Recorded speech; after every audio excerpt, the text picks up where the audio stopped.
August 14 நம்ம super star ரஜினிகாந்தோட கூலி படமும் நம்ம ஹிருத்திக் ரோஷன் ஜூனியர் என்டிஆரோட வார் 2 படமும் ரிலீஸ் ஆகுது.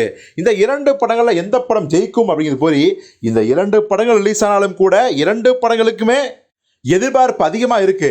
ஆனாலும் கூட தேவையில்லாமல் வசூல் பிரியும் இல்லையா அப்படிங்கிற கவலையும் ரசிகர்களுக்கு இருக்கதான் செய்யுது. ஆனாலும் பிடிவாதமாக 2 டீமும் ஒரே நாள் தான் மோதுவோம், யார் ஜெயிக்கலாம்னு பார்ப்போண்டா அப்படிங்கிற மாதிரியே மோதலில் ஈடுபட்டிருக்காங்க. இதில் முதல் தளமாக பார்த்தீங்கன்னா புக் மை ஷோ. இந்த புக் மை ஷோ இந்தியாவில் முன்னணியில் ஒரு மிகப்பெரிய ஒரு டிக்கெட் தளம்.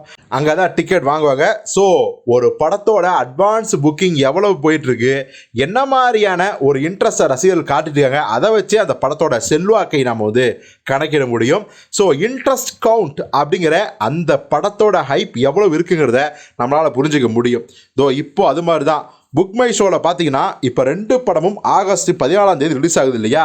இந்த நேரத்தில் புக் மை ஷோவில் கூலி படத்துக்கான இன்ட்ரெஸ்ட் எவ்வளவு அப்படிங்கிற விஷயம் தெரிய வந்திருக்குது. இது வரைக்கும் பார்த்தீங்கன்னா கூலிக்கு 545Kக்கு மேலே நம்ம ரசிகர்கள் இன்ட்ரெஸ்ட் காட்டிக்கங்க, இந்த படத்தை பார்த்தே ஆகணும் அப்படிங்கிற இன்ட்ரெஸ்ட்டு. இன்னொரு பக்கம் வார் 2 வேற லெவல் பேண்டே படமாச்சே, அது எவ்வளோடா போயிருக்குன்னு பார்த்தா அதுவும் பார்த்தீங்கன்னா 541Kக்கு வேற லெவலில் போயிருக்கு. வித்தியாசம் ஒரு 4000 தான் இருந்தாலும் கூட கூலி பண்ணியது மிகப்பெரிய சாதனை அப்படிங்கிறதா உண்மை. ஏன்னா வார் 2 முதல் பாகம் ஏற்கனவே மெகா வெற்றி. இப்போ 2 பாகம், ஒரு பக்கம் ஹிருத்திக் ரோஷன், இன்னொரு பக்கம் பார்த்தீங்கன்னா நம்ம ஜூனியர் என்டிஆர். ஸோ அந்த படமும் இவ்வளவு பெரிய வரவேற்பு பெறுறதுல ஆச்சரியம் இல்லை. ஆனால் கூலி ஒரு தமிழ் படமாக இருந்து கொண்டு இவ்வளவு பெரிய ஒரு சாதனையை பண்ணது சாதாரண விஷயமே கிடையாது. அதற்கு காரணம் சூப்பர் ஸ்டார் ரஜினிகாந்த், லோகேஷ் கனகராஜோட அந்த காம்பினேஷன்.